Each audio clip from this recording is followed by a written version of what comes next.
Hello, this is Giulia talking from the Heidelberg Center for Transcultural Studies. First of all, I want to thank the organizers of the conference Future States for planning this event in such an innovative format and for including my talk. This presentation is entitled Transmediality and the Construction of a National Imagery, Portraits of Republican Leaders in the Chinese Popular Media. Despite the diffusion of photographs in the Chinese popular press at the beginning of the 20th century, lithography kept being widely used in revolutionary publication to reproduce drawings. Even if it was not able to provide an instantaneous representation of a scene, and it required the mediation of a technician to copy the drawing, this medium allowed the authors more control over the picture.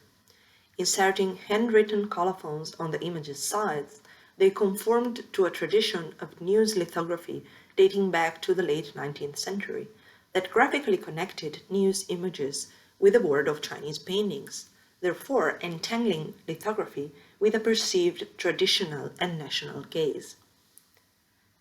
Besides referring to the physical and mental standpoint of the artist, news images can bear witness to what is not put into words, adding extra content and implication to texts.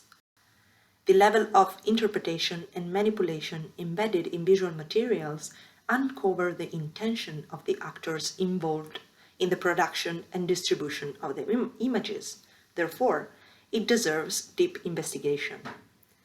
I argue that Republican revolutionaries did not choose drawing or photography exclusively based on the availability of technological devices.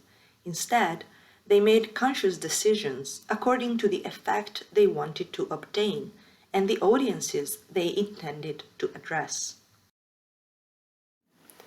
This paper engages in a comparison and the analysis of connections between images of Republican leaders Sun Yat-sen and Yuan Shikai, published by revolutionaries immediately after the foundation of the Republic of China. I emphasize the differences and entanglements between drawing and photography, and how they were effectively used to persuade the audience to assume a definite political position.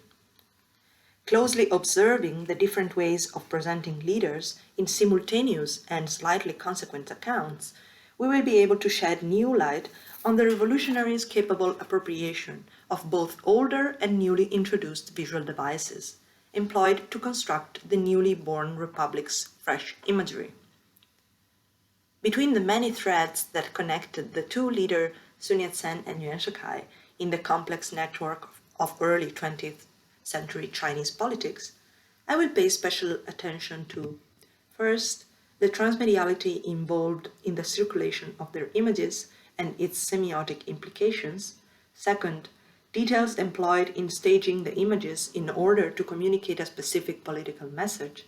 Third, the visual and intertextual strategies used to represent the good and the bad leader, and their changes over time.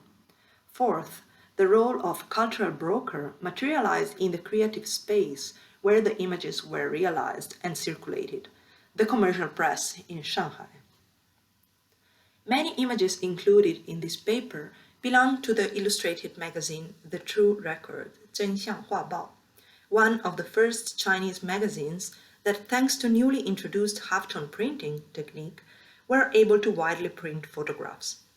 The magazine was printed at the commercial press and founded by revolutionary artists Gao Qifeng, Gao Jianfu, and Chen Suren.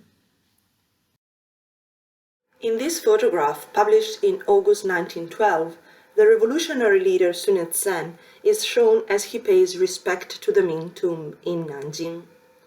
The leader walks one step ahead of the others as he looks straight in front of him. Musicians and soldiers surround the street, shaping a triangular figure with the upper corner occupied by the leader. Representing him, accompanied by his collaborators, is a way of remarking his tendency towards Republican values. In the background appears one of the buildings composing the Ming tomb complex, while in the upper right corner the five colors national flag is visible.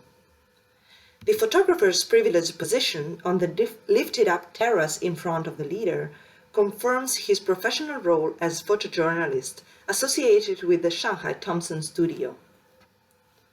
The attached article plays a strong role in modeling the photograph's meaning, intending this image both within the field of journalism and the one of political propaganda.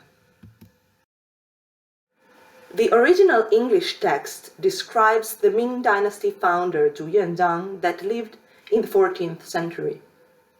He is identified as a restorer for the Chinese from the hands of the Mongolians, who were the rulers of the Yuan dynasty for over 100 years. The founder is characterized as a common man that raised the revolution started on the southeast of China and succeeded in taking possession of the whole Chinese empire, making Nanjing the capital. Sun Yat-sen's return from abroad and his undertaking the role of provisional president of the Republic of China is mentioned right after the account of Zhu Yuanzhang's history. The writer suggests that, as the Ming Dynasty founder was a common man that managed to extort imperial power from the hands of a foreign ethnic group, Sun Yat-sen had been able to overthrow the Manchu dynasty, retaking power in the hands of the supposedly real Chinese people. The article, composed by mutually constitutive image and text, participates in the project of constructing the young republican nation's new imagery as opposed to the corrupt imperial rule. It stresses the idea of continuity with a supposedly truly Chinese history, drawing on the people's sense of belonging to an imagined community identified with a nation that preceded the Mongolian and Manchu intrusion. Although photography was already widely used in revolutionary publications in the 1910s, lithography didn't disappear. Instead, the two of them coexisted. Nevertheless, the two media carried distinct associations. Before the 1920s, photography was not yet allowed a space in the realm of the arts, while painting, effectively imitated by lithography, maintained an aesthetic quality rooted in centuries of pictorial tradition. Photography in early 20th century China was identified with terms such as shenying, literally absorb the shadow, and the Japanese-derived term xiezheng, literally write the truth, which originated in China as a pictorial term and acquired the meaning of photography in Japan during the Meiji period. It is widely used during the early Republican era, especially in the context of the illustrated magazine The True Record, where it mirrors the Japanese experience of its authors. The association of photography with the ability to show the truth ascribes Sun Yat-sen's photo to the realm of true facts, and strengthens the image's power as a tool to construct an authoritative image for the nation. On the other hand, paintings allow more abstraction from reality, and especially in the case of portraits of political leaders, they rely on a system of conventions and are heavily loaded with symbolic meanings.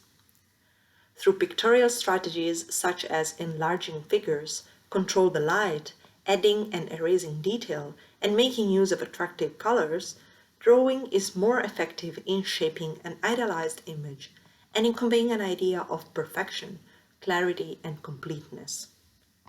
The poster reproduced here is drawn on the structure of a photograph collected in Francis E. Stafford's albums. Its title states this image belongs to the series Pictures of Battle Won by the Republic of China. It is the 11th in a series of propagandistic posters produced at the commercial press. The subtitles tells the viewer that President Sun Yat-sen is shown as leaving the Shanghai railway station to go to assume his official role as provisional president. The poster is dated to the first month of the first year of the Republican era, January 1912. When photography becomes the starting point for a propaganda drawing, transmediality plays an important role as a strategy to maximize the impact of the information. One piece of information is introduced in the public sphere via the most far-reaching media available. Although this photograph has been published in the press, maintaining its journalistic quality, when it came to the design of a propaganda poster, the image of Sun Yat-sen was conveyed via a colorful drawing that assumed a higher aesthetic quality, allowed to last longer than the ephemeral illustrated page, to reach out a wider audience, to visually convince them of the greatness of the leader, and to celebrate the newly born republic. The poster replicates the linear perspective embedded in the camera's monocular gaze, but it corrects some of its features to give more relevance to the leader and underline the fervent nationalist atmosphere. The three soldiers on the left, their clothing and hats, and the position of the swords they handle are a close copy of the photograph. While in the photograph, Sun Yat-sen appears in the central background, in the poster he is the prominent figure in the foreground, shown while walking towards the viewer. In the poster, the leader appears taller than the other figures. While many soldiers are looking directly at the camera in the photo, most of them lose the eye contact with the viewer in the drawing, allowing an even more central role to Sun Yat-sen. To strengthen the idea of nationalism and republican pathos, 2 lines of nationalist flags have been added on the ceilings in the poster.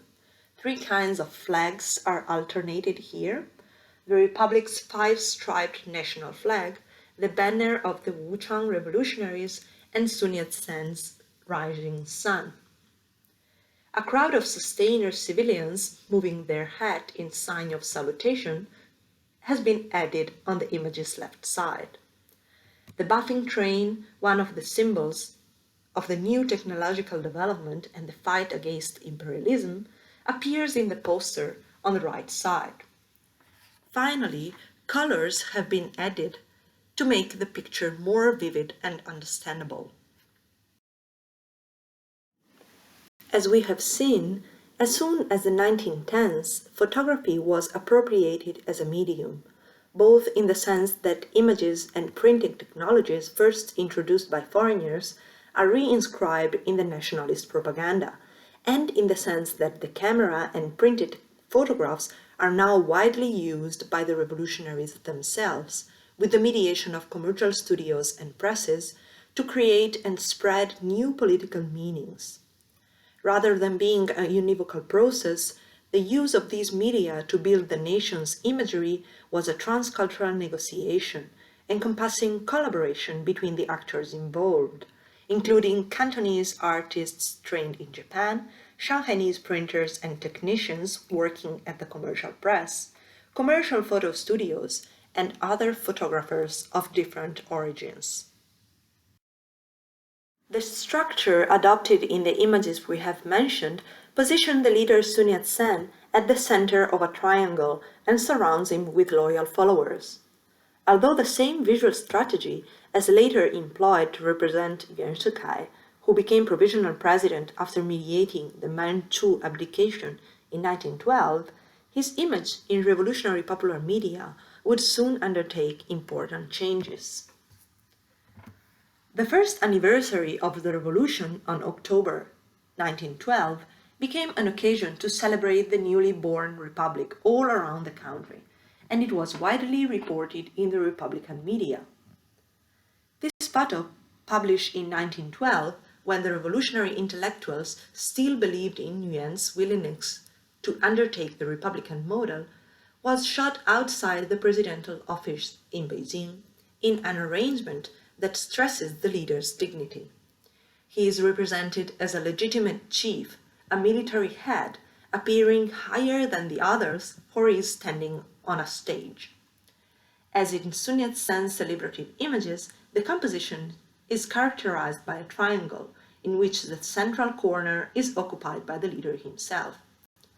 As an additional visual strategy to frame the subject, A series of arches have been mounted in the background, and Yuan has been positioned at the center of this base.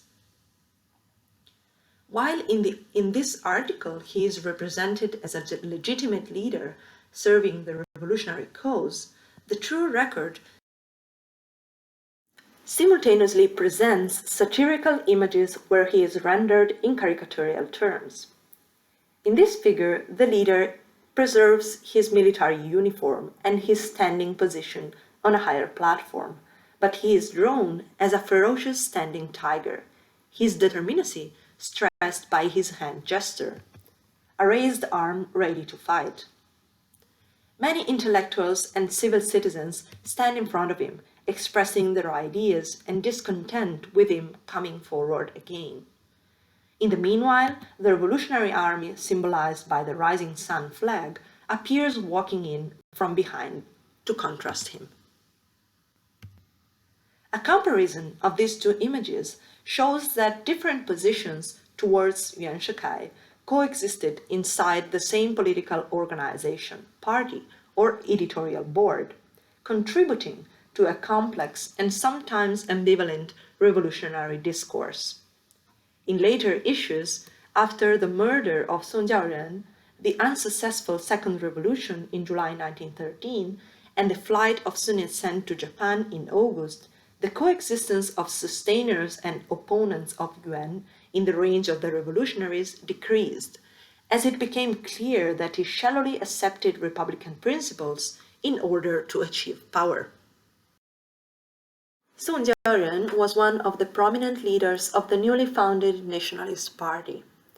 While he was leaving the Shanghai railway station to become the nationalist representative in Beijing on 20th March 1913, he was shot and died 2 days later in hospital. His assassination created a scandal in Chinese politics and aroused many reports on the press. After his death, he was elegantly redressed with new clothes to take some solemn post-mortem portraits. In this portrait, his clothing and his top hat were staged as markers of his identity to signify the modernity and detachment from the past that the revolutionaries and the newly founded Nationalist Party, Kuomintang, were eager to communicate. In order to convince the audience of the rupture that the Republican Revolution would create with the previous condition, revolutionary modernizing movements promoted the perception of reality as based on binary oppositions such as new and old, modern and traditional. Clothing and hairstyle became visual symbols to embody such a rupture. Republicans were expected to cut the queue associated with the Manchu rule and wear Western-style clothes to affirm their newness. Both in images and in daily life, Western-style clothing became therefore a visual embodiment of Republican values, while Qing robes were interpreted as a symbol of the backward empire. The Western-style clothing and top hat attributed to Song Jiaoren are therefore accurately chosen to express an idea of political change and newness. The murder of Song Jiaoren became a piece of huge news and embittered the enmities between different political formations. Voices of accusation to Yuan Shikai and those affiliated with him arose more and more prominently from the revolutionary affiliated press. In the pages of the True Record, one special section is dedicated to reporting the conspirators behind his assassination. Slightly bigger than the others, Yuan's portrait appears in the top center in a rectangular frame. Yuan was still provisional president of the Republic of China until October 1913, when he officially assumed the role of president. According to the narrative constructed around the Republican leader, he should be depicted in a military suit or civil clothes, surrounded by his close collaborators. But here, the editor has accurately chosen a close-up photograph where he appears in imperial costume, wearing the hat representative of Qing officers. Yuan Shikai's dressing in this context contrasts with the idealized image of Sun Yat-sen circulated in the popular revolutionary press in 1912, where the leader was wearing a long military coat and hat. It contrasts also with Song Jiaren's Western-style clothing and the military uniform Yuan himself wore while he was still believed to sustain the revolutionary cause. Clothing is entangled with deep symbolic meaning, and it is widely used in the realm of popular culture to ascribe a certain group of people to a political side. Two drawings, published by the Citizens' Rights Illustrated Minquan Huabao and the True Record, depict the so-called Republicans dressed up like gentlemen in Western suits with top, hauberk, or military hats. In such caricatural representations, the clothing becomes a device to express the doubtful honesty of many imperial officers converted to Republican principles, such as Yuan Shikai. Despite their dressing up like Republicans, a mirror able to see one's ghosts reveals the official's true essence. In the reflection, they wear Qing clothes and the same black Qing hat that decorates Yuan's head in the photograph, which remarks on their ambiguous identity as servers of the dynastic empire.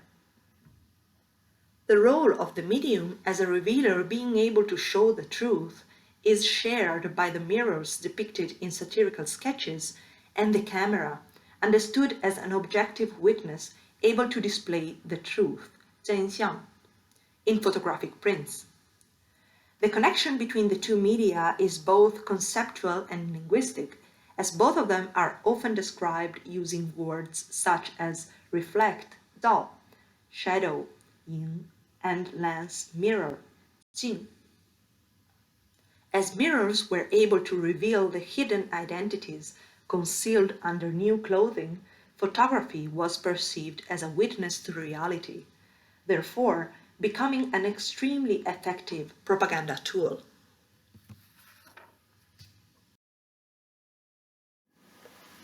The newly born Republic of China's powerful imagery was constructed employing visual strategies based on lithography, photography, and the intertextual connections with articles and inscriptions. A reconsideration of the transmediality suggests some distinction can be made among the two media we have introduced.